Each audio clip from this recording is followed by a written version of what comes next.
Hi there, everybody, and I hope everybody's doing well and you're not burning up too much because I understand that the majority of you are, well, at least in the continental United States anyway. The rest of you in other places, depending on where you are, you might not be so hot, but a lot of people are encountering major heat waves right now, so I hope everybody is safe and cool.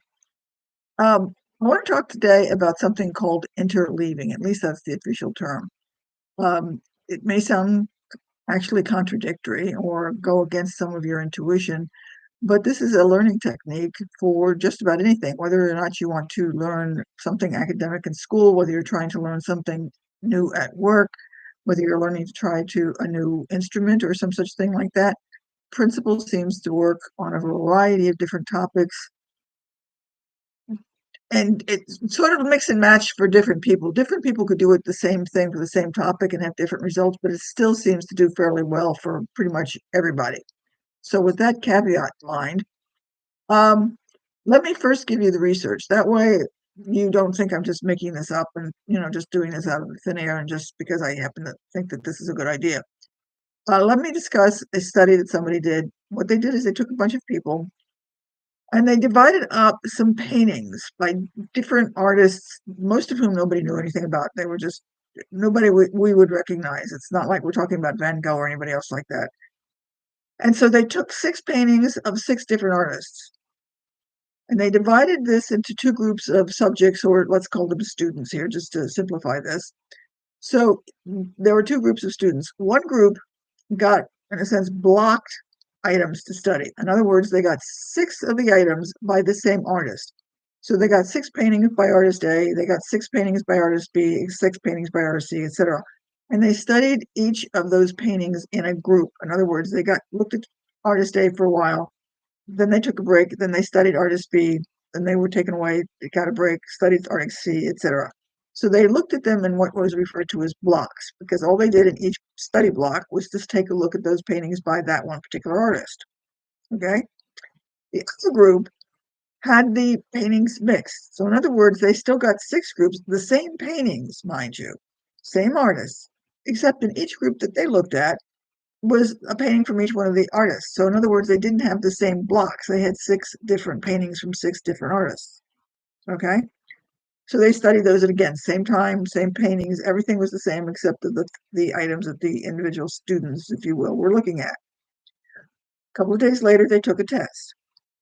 Most people expected that the students who had the blocked items would do better.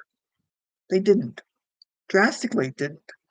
The people who looked at things that were mixed got something like 15 to 20 points better on a test than those who did the blocks.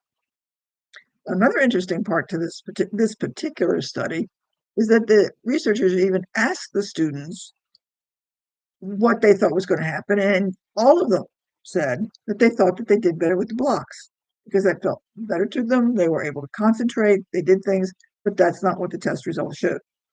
Now, this is an easier, I gave you this sample, this research because it's easier to explain. But other people have done things with math problems, different problems, and they mix things up the same way and the same method that they used for this, and the same results come up. When you do it in a mixed study group, people tend to do better than when they study everything all at once. Now, it does seem to go contrary, except that, as I said a little, in the beginning of this, if you think in terms that if you've ever had to pay attention or deal with a small child, if you're a parent and you've got a little kid, or a friend who's got a parent with a little kid, one of the things about children is how easily they get bored. One of the things about keeping them busy is that they have to have something new and different. Okay, so think about this. When they're having to pay attention to something for a prolonged period of time, relatively few children can stay focused on that one item. They want different things. So the research kind of goes along with this from the standpoint that we get the sense that the brain seems to need the difference to keep it going. It gets bored, if you will, when you've got the same thing that you're looking at. Now, if you stop to think about it here, now that I've mentioned all of this, how many times when you're reading something or you're studying the same material, it's after a while, it's sort of like your mind starts to wander and it goes off and you've got to bring yourself back. Or you've been reading and you just realize that you have no idea what you read for the last 10 pages. Our brains tend to need diversity. And so the interleaving concept basically says do something different. Let's just say you're a musician and you're learning a piece of music. You could work on a scale for a while, then you could work on the piece of music, then you could do something else or a different part of that music. You change around whatever it is you're doing. You're still working on music, but you're not working on exactly the same thing.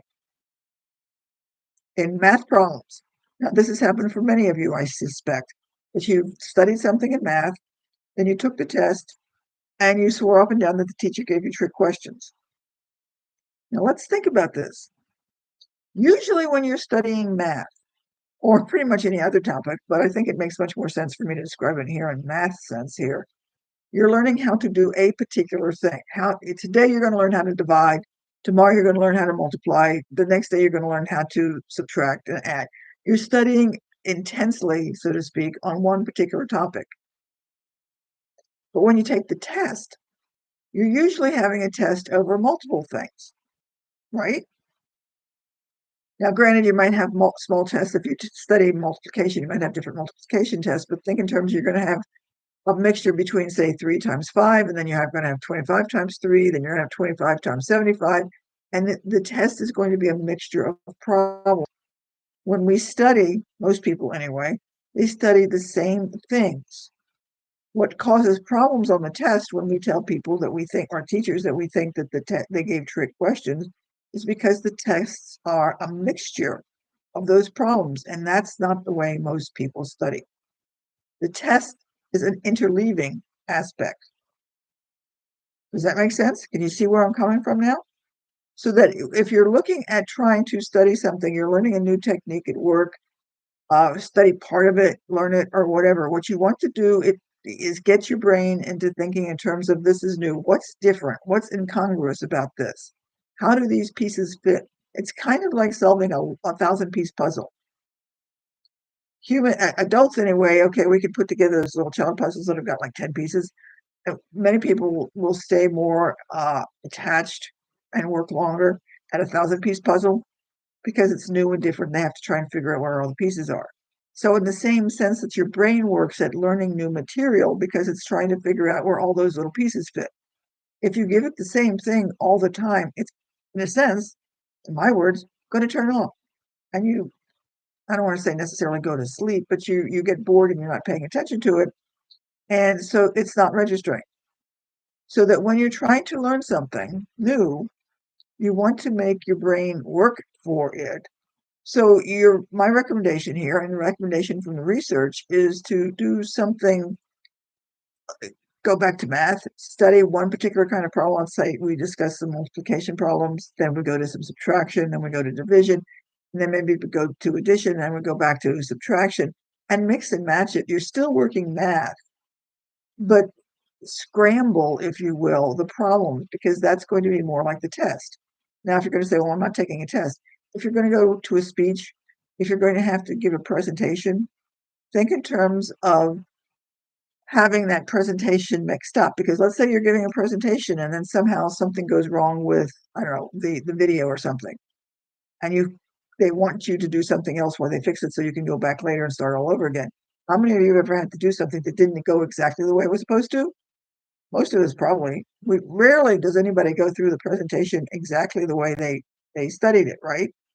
So you might want to take a look at breaking those things down into different components and learning those things so that you can pull them together easier, because your brain will then start putting those pieces together, in the puzzle pieces together, into a whole much more easily when you study it that way than when you study in the individual blocks. Does that make sense?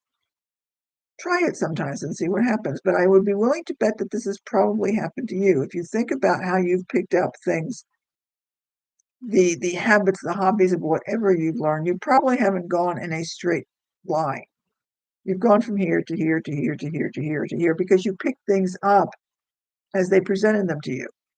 And over the course of time, you achieved mastery because you began to figure out, okay, you got a piece over here and a piece over here, and suddenly it's like, oh, I know how they fit. And once you made that connection because your brain worked at it, then you've got it. it's going to be harder for you to connect the dots and maintain it because you've studied it that way and your brain is basically fallen asleep at the wheel, so to speak, because it's not really making those connections because it didn't have to work at it. Does this make sense? So if you want to work better at whatever it is you're doing, again, try to learn, as I said, learning an instrument, learning a new piece of music, learning any kind of skill. Stop doing the main thing you're looking for, go off and do something a bit. If you're um, skateboarding, and I don't know anything about skateboarding, I just know that they're different things. If you're working on improving one thing, stop doing that, go off and try something else for 15, 20 minutes, and then come back and do something else, and then go back to the thing you're trying to learn. Don't keep working at the same thing over and over again because you're not going to make as much progress. Okay, I hope this was helpful. I hope it made sense. Let me know what you think about it. And if it was helpful, share it with somebody and let me know what you think about it and see if this kind of thing is helping you and making much more sense of how you learn and how you can improve whatever you want to learn, whether an academic thing or something else. So, okay, so I'm going to say bye, have a good week, stay cool, and we will see you later. Bye, Valerie out.